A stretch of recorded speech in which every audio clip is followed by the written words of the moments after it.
mente. Felicidades.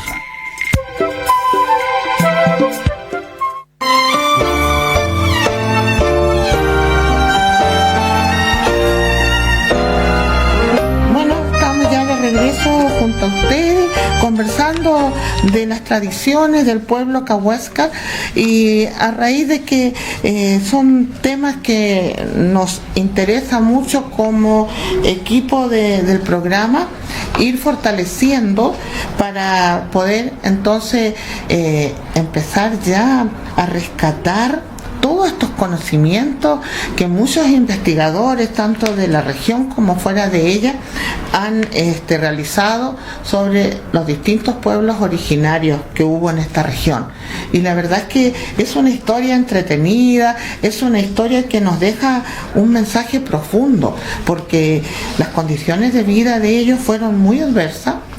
Y a pesar de eso, era gente que logró sobrevivir a las inclemencias del mal tiempo, logró sobrevivir a una serie de dificultades y también problemáticas que de repente igual originaron los europeos que circulaban por estos lugares. Pero no es menos cierto que nosotros tenemos que rescatar las cosas lindas que ellos tenían en cuanto a sus normas, en cuanto a sus costumbres, en cuanto a su cosmovisión, en cuanto a su moralidad y ética, porque eran realmente pueblos que tenían instalado muchas ceremonias, muchos mitos, pero también había muchas ceremonias que ellos realizaban para hacer que los niños y niñas de su organización puedan continuar con las tradiciones, puedan conocer cómo se realizaba la casa, cuál era el rol de la mujer, cuál era el rol de los hijos, etcétera. Es decir, siempre estaban preocupados de ser un ejemplo de vida para sus hijos, y eso habla muy bien de nuestros pueblos originarios. Ahora, como estamos aquí conversando con Patti Messier, y ella lógicamente maneja mucha información sobre el tema porque es descendiente del pueblo Cahuáscar, también tuvo mucho contacto con la familia Ton, con la familia Chacá, y por eso también a través de este intercambio de experiencias se van conociendo nuevas cosas, ¿verdad? Y ahora nos va a contar un poquito lo que es la historia del arco iris, ¿cierto? Y la historia de los canales, que igual no deja de ser interesante. Patti, te escuchamos. Ya, yo creo que el más importante y el poco conocido, fue un pueblo canoero, hoy en día no se practica mucho, el origen de los canales. Súper bonito, súper breve. Dice, hace mucho tiempo un joven Cahuáscar en la angostura al sur de Puerto Edén encontró un chancharro y un pescado, un pez. Un pez mayor rojo, pequeñitos. Recordó que sus mayores repetían hasta el cansancio que no era permitido lanzarlos al agua, porque era tabú. El joven no escuchaba los consejos de sus mayores y, sin pensarlo, lanzó el chancharro al agua. Este comenzó a saltar y saltar. Las olas crecieron y el viento se desató con toda su furia. Cada vez que el chancharro daba un nuevo salto, la tierra se hundía. Finalmente, el viento produjo una enorme marejada que cubrió la tierra y se llevó al fondo del mar al joven Cahuéscar. Cuando volvió la calma y el mar retomó su curso, se había hecho todos los canales que ahora existen aquí en el sur. O sea, toda la forma geográfica que existe hoy en el sector de Puerto Edén es por el conocimiento de nuestros mayores el origen de los canales. Mira, y eso también se debió un poco a la desobediencia del joven, que no escuchó de que no podía lanzar el pez al agua. ¿cierto? Sí. De eso se trata. Y mira, y si no querías que Cuenca, aquí hablamos de Ocarcabú, Claro. de no lanzar ese pez en particular al agua porque genera cabú y trae una consecuencia negativa como en todos los micos. Y como es el caso en del viento, la tormenta, el agua, y también que el niño terminó fallecido, pues. El niño que lanzó el pez terminó también fallecido. Y eso era otro tabú, otro mito que tenían ellos entonces, de que cuando pescaban un pececito no lo podían regresar. ¿Y cómo se llamaba el pececito? Chancharro. Chancharro. Chancharro. Sí. Mira qué bonito. Y era un poco diferente a los otros porque tú contabas que era de un color distinto. Sí, es de un color distinto. Ah, mira qué bien. Bueno, ese yo encuentro que es muy bonito porque relata cómo se crearon las formas de los canales. Los canales, claro, y toda cómo... la geografía de ese espacio territorial. Mira qué interesante. Sí. Fue justamente por la bravura del viento y del agua. Agua. Tremendas marejadas que se formaron.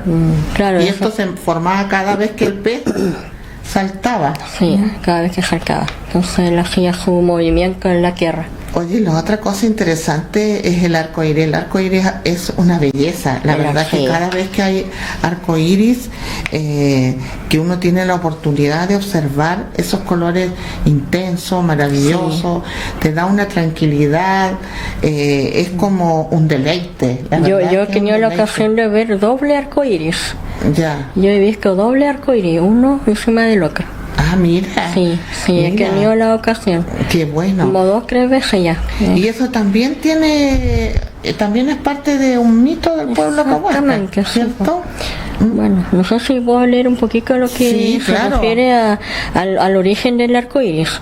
Cuenta la leyenda que hace muchos años vivía en estas tierras una hermosa joven cahuasca. Era alegre y traviesa, le gustaba jugar con los niños y ayudar a los mayores. Cierto día en que corría sobre unas rocas, resbaló y cayó muriendo inmediatamente. Claro. El dios que estaba en lo alto sintió pena por ella y decidió transformarla en algo bello. Cuentan los abuelos y abuelas que su cuerpo comenzó a evaporarse en el aire y de él salían solo colores que alegraban la tarde. Dicen que así se formó el arco iris y que ahora cada vez que termina la lluvia gris sale el arco iris a colorear el paisaje y que todas las personas tratan de atrapar un trocito. Pero esto no ocurre, ya que si alguno lo lograra, sería para siempre feliz. Así dice la leyenda del arco iris. Eso dice la leyenda del arco iris.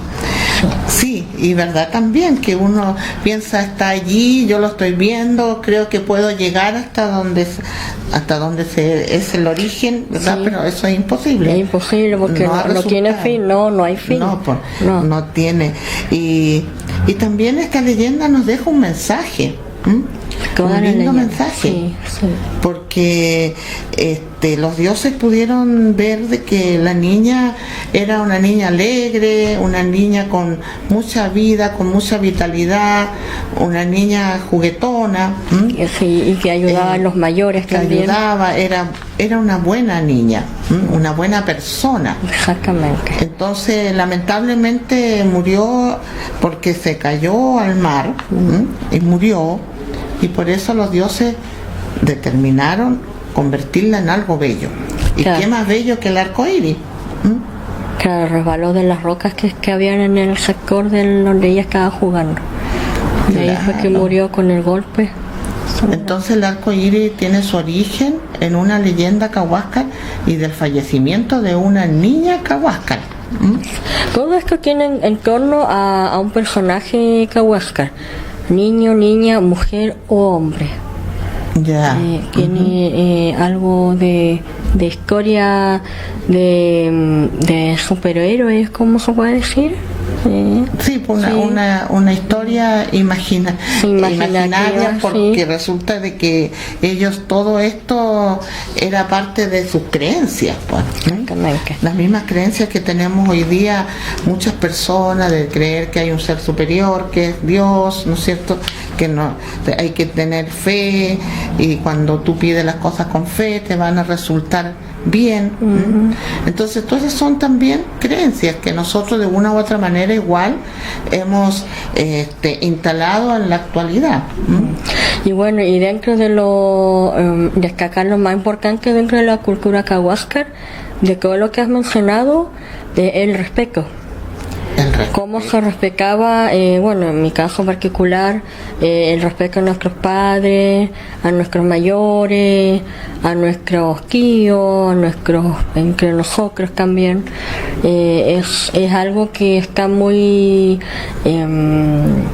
impregnado dentro de nuestro ser como persona de esta cultura viva, porque somos cultura viva, no estamos extintos.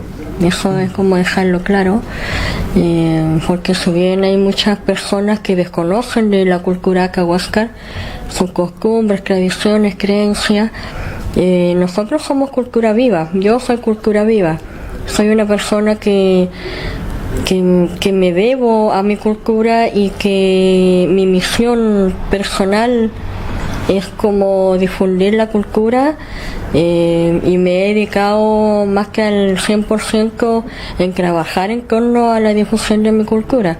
Y tú más bien lo sabes, que trabajo en colegio, en jardín, en programas de radio también, investigaciones externas a lo que el trabajo diario que realizo, y el respeto de mi entorno también, el entorno del lugar donde uno está, de la naturaleza.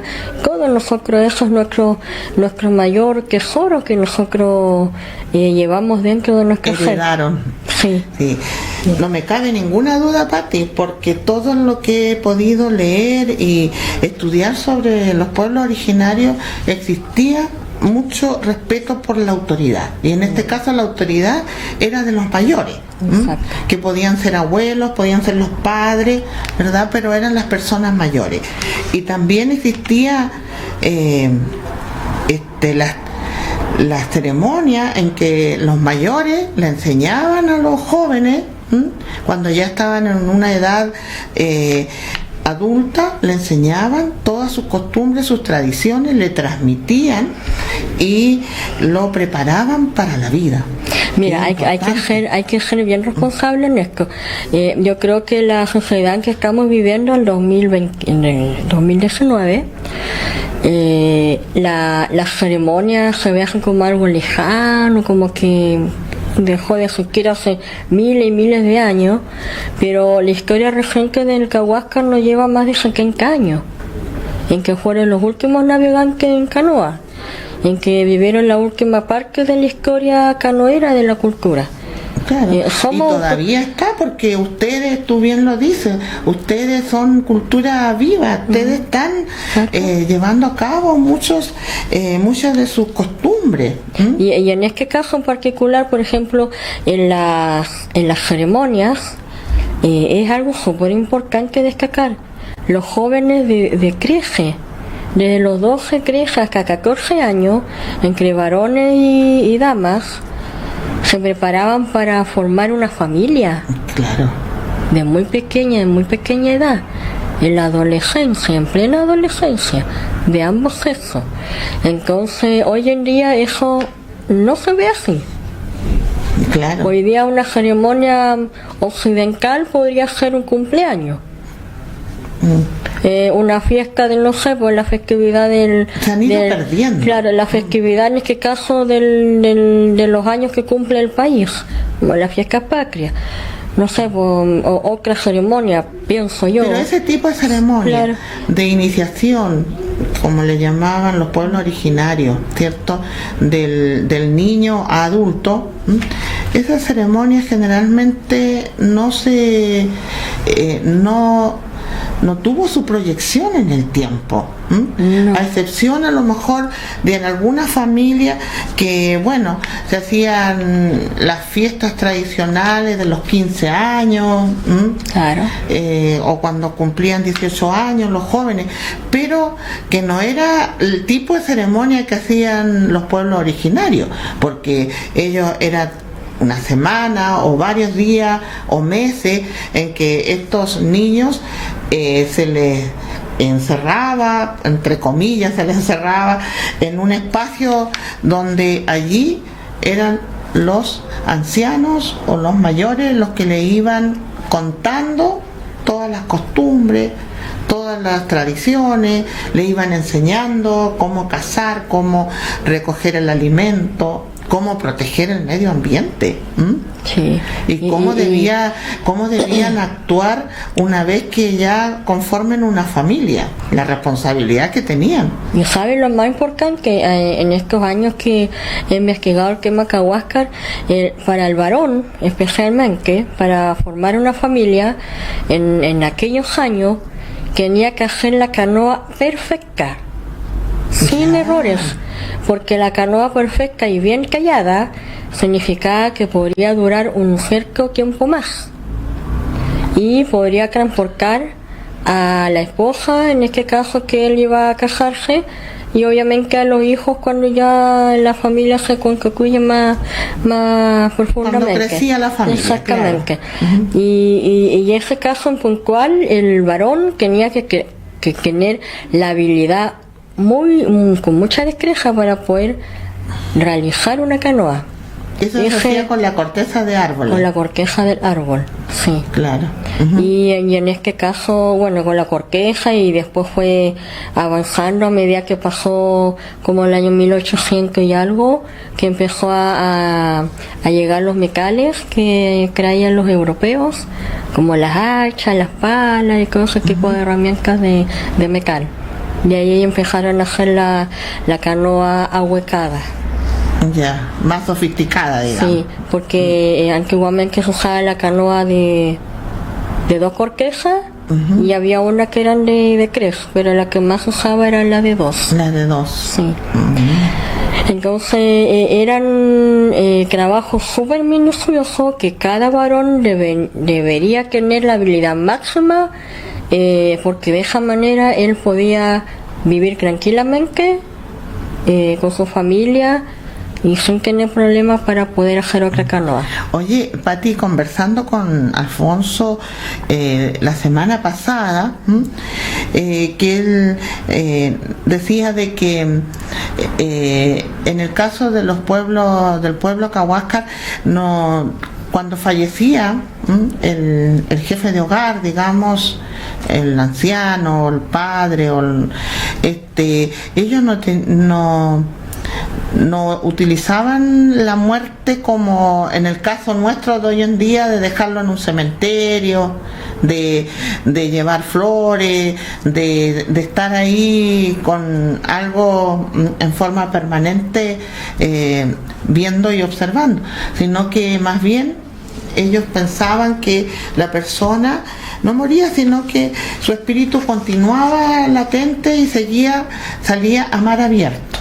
Eso era lo que él contaba, que el espíritu de la persona del Cahuáscar se iba a mar abierto y que lo dejaban allí, y la familia se iba nomás, ya no volvían, no había como esa adoración que nosotros, o esa consideración que tenemos hoy en día nosotros con nuestros difuntos, pues. Claro, lo que pasa es que acá pasan dos cosas muy importantes. Una, no había funeral como el de hoy, porque las personas que morían los sepultaban en el lugar donde moría, o sea, en la isla, no sé, por decir un nombre, claro, específico en algún lugar, y a esa persona, por ejemplo, varón y mujer, lo sepultaban con su instrumento que él tenía, con el que murió. Por ejemplo, el varón con todas sus herramientas que él usaba, con todas sus pertenencias era sepultado. Lo mismo la mujer. Claro. ¿Ya? Claro. Y lo que se refiere a lo que tú estabas mencionando de que se va a amar abierto el espíritu, nosotros Claro. funcionamos por el espíritu, por nuestras almas. Claro, sí, Nuestra porque el cuerpo alma, es algo, una vestimenta. es nomás, una po. vestimenta, pero es que una entidad de un espíritu que uno siempre vive, es como tener así la intuición de predecir cosas en ciertas situaciones. Eso se llama el espíritu, cuando uno percibe, capta. El Claro. espíritu es algo no palpable, pero sí Que tú lo sientes, lo percibes. se produce, se percibe, y uno Sientes la presencia del espíritu de la persona al lado tuyo. exactamente. Sí, y esas situaciones es muy común dentro del pueblo Cahuáscar. Todos Ya. tenemos esa fibra como sensible de Como un sentir. sexto sentido, digamos. Exactamente. Y somos mucho más sensibles por la misma razón.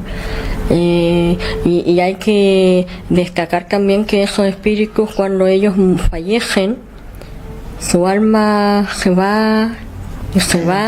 Vuela. Y van navegando, porque ellos navegan. Claro. Ellos van navegando. Ese es un lugar de origen.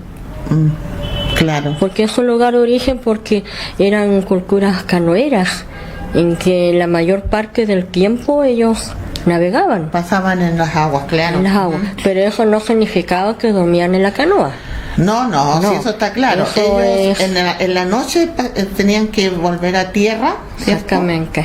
Para poder ya descansar, dormir y al día siguiente seguían su trayecto. Su trayecto, sí. Porque todos los días ellos tenían alguna actividad, todas las actividades que ellos hacían en el día era en busca de sus alimentos. Claro.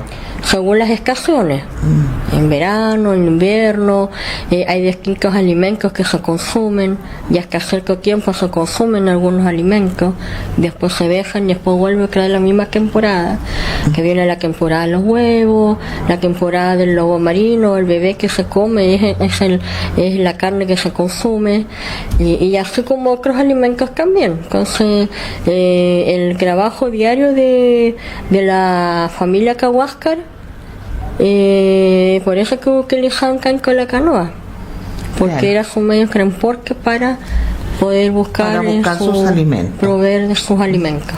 Oye, la ceremonia de iniciación se llama Calacay. No, tiene otro nombre, pero en este momento no recuerdo el nombre en particular.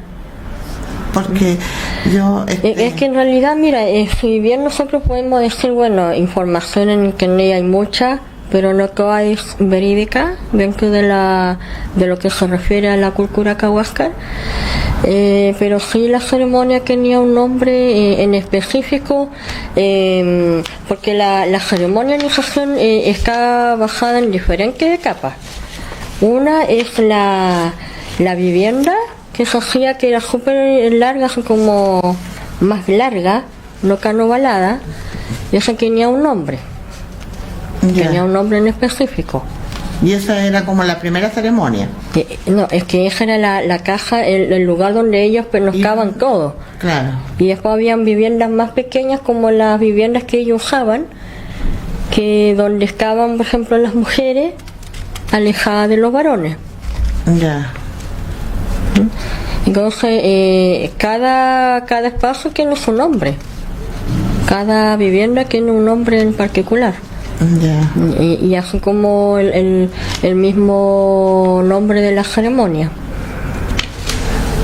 Ya. Pero súper interesante todas las formas de vida que tenían estos pueblos originarios, y en especial los cahuáscar, que es lo que hemos estado nosotros conversando durante estos dos últimos programas, porque nos interesa que sea un tema de conversación, ojalá en los hogares, ojalá en los grupos familiares, en los grupos de amigos, y que la gente empiece como a destacar y a darle más relevancia a la forma de vida que tuvieron nuestros pueblos originarios, porque la verdad es que el legado que ellos nos dejaron es bastante más profundo que lo que hoy en día nosotros conocemos.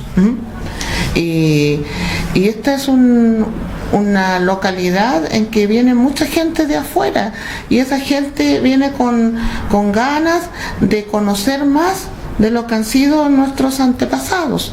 Entonces, ¿qué mejor que cualquiera, cada uno de los transeúntes pueda en algún momento por lo menos decir, sabes que aquí hace años existieron nuestros pueblos indígenas, que eran los Semnas, los Oniquén, los Cahuáscaros, los Yaganes, ¿cierto? ¿Te parece? Sí. Pati, ya estamos llegando al final de este programa. De verdad, agradecida de toda la información que tú nos has entregado, y también feliz de que podamos hablar de estas temáticas, porque a mí es parte de lo que a mí me interesa y me gusta, me agrada. Y también es bueno conocer la experiencia que tiene alguien que es parte de esa cultura.